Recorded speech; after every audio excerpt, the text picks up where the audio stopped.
What up, guys? It's Radon Sports News. Today's topic of conversation is going to be the Cleveland Brownies.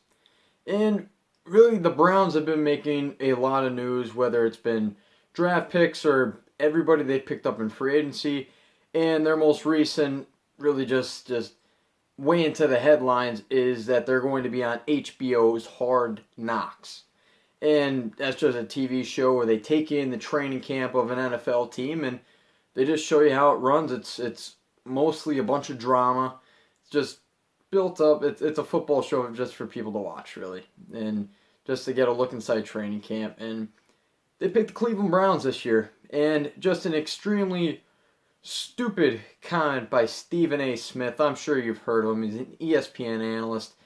Probably one of the worst. Him and Skip Bayless kind of bounce around for worst ESPN analyst. They both have no clue what they're talking about. And Stephen A. Smith came on and said, well, this was a stupid decision, America wants winners, and why would America want to watch a show about a losing organization? And then he started bringing up about how the Browns haven't been successful in the past 15 years, which they haven't, He said that they only had one winning season in 15 years, and they've only had 2 seasons where they've had 7+ wins in the past 15 years, and that's all true. Everything's true. But we're living in the now. Cleveland wasn't on Hard Knocks. And this whole entire thing's not going to be on Hard Knocks. I'm just trying to make a point here.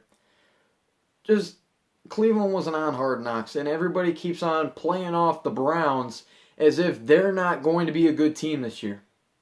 They did so much. Just so much with a new GM, a new regime there. And they brought in guys like they traded for Tyrod Taylor, former Pro Bowl quarterback. And a lot of people don't put a lot of merit in the Pro Bowls, including me. It's mostly a popularity contest. But Tyrod Taylor in that Pro Bowl year, he did have a good year. It wasn't all popularity for a Tyrod Taylor vote. He did have a good year with the Bills that year. And then they drafted Baker Mayfield, the number 1 overall pick. And I cannot stand everybody that's, they're all ragging on the Browns. Oh, why'd you take Baker Mayfield? You had Sam Darnold, Josh Rosen, Josh Allen. You have all these better QBs. Listen, shut up. Shut up. You have no clue what you're talking about. The Cleveland Browns spent all their resources scouting every single player, every single quarterback. They felt Baker Mayfield was their guy. If you look at previous drafts, all their drafts, they've all but settled for QB. Look at last year. They could have had Deshaun Watson. They could have had Patrick Mahomes. And they settled. They could have had Mitchell Trubisky. They settled for second round Deshaun Kaiser. Didn't work out. If you look at previous drafts, they ended up settling Johnny Manziel in 2014. They ended up passing on Carson Wentz. They ended up passing. Well, no, they didn't pass on Jared Goff. They didn't have a chance. But they ended up passing on guys like Carson Wentz. They ended up passing on Dak Prescott. You can go all the way back to 2002. They ended up passing on Donovan McNabb. They ended up passing on every single quarterback and settling. They never went for their number 1 guy. This time, their number 1 guy was Baker Mayfield on their board, and they weren't going to go with the media's hot pick. They were going to go with their pick. They love Baker Mayfield. I love Baker Mayfield. I think Sam Darnold sucks. I think he sucks.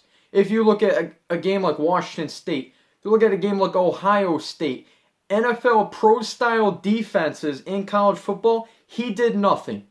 He did nothing. Josh Rosen, really, I'm just not seeing a whole bunch there.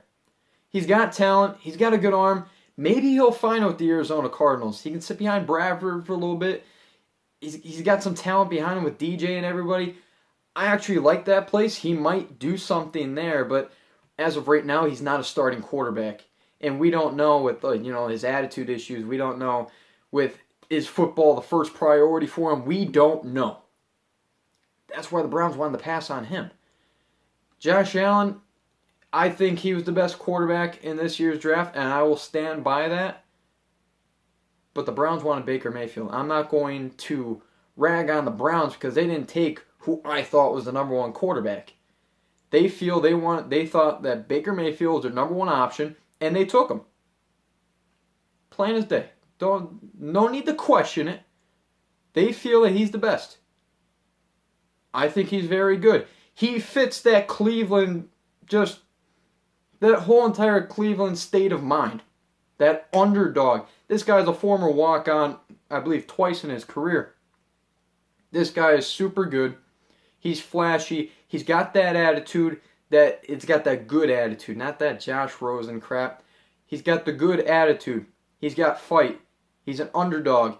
Exactly what the Cleveland Browns need.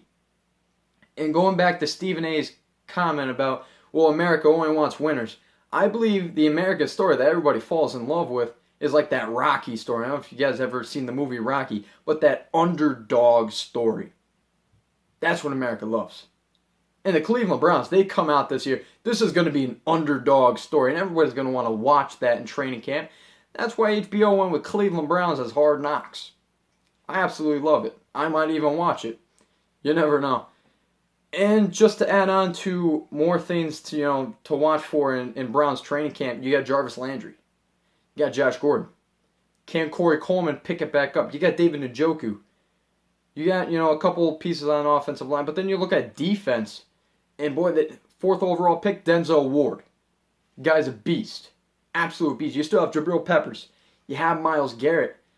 Just there's so much on this team. They're going to take everybody by surprise. And everybody's just writing them off. Oh, they're the Cleveland Browns. They'll never do anything. They're going to shock you. They're going to shock you. And Stephen A. Smith, took a jab at the Browns fans, the most pitiful. Listen, Browns fans I have the utmost respect for, because if you stay a Browns fan, you are the epitome of a true fan. You're the epitome of a true fan, because I don't know. You can never say that a Browns fan is a bandwagon fan. That just doesn't go together. Browns bandwagon doesn't go. And if you're still a Browns fan, you are a true NFL fan, you're a true Browns fan. Utmost respect for you, because if my Giants were down and out, if they were down and out for as long as the Browns was, and we had so many chances at the quarterback if we didn't get him, and then we finally got like a guy like Johnny Manziel, who I think still can be good, and then we let him go. I felt that was a bad decision by the Browns. But if we let that I don't know if I'd still be a Giants fan today if that same exact thing happened, because that would just be too much for me. But some Browns fans, they've been through this their whole entire life, and I have the utmost respect for Browns fans. Keep it real. But everybody needs to watch out for the Browns this year. Go watch them on Hard Knocks on HBO. Take a gander. Give these guys some support. I want people up in the stands getting riled up. Dog pounding. Everybody getting riled up for the Cleveland Browns. Because this is going to be a great year for the Brownies. May even take that division. Who's going to stop them? The Steelers? Listen, a lot of turmoil right there with Big Ben, Le'Veon possibly going. I don't know. I don't know about the Steelers this year. Plus, that defense is just absolutely atrocious, and they did nothing to fix it. So, look out for the Browns this year. I'm ready. That's it for this video. There's probably going to be some more videos I'm going to make today, and I'm just going to space them out throughout the week. So stay tuned. Always remember, right on, brother. We'll see you.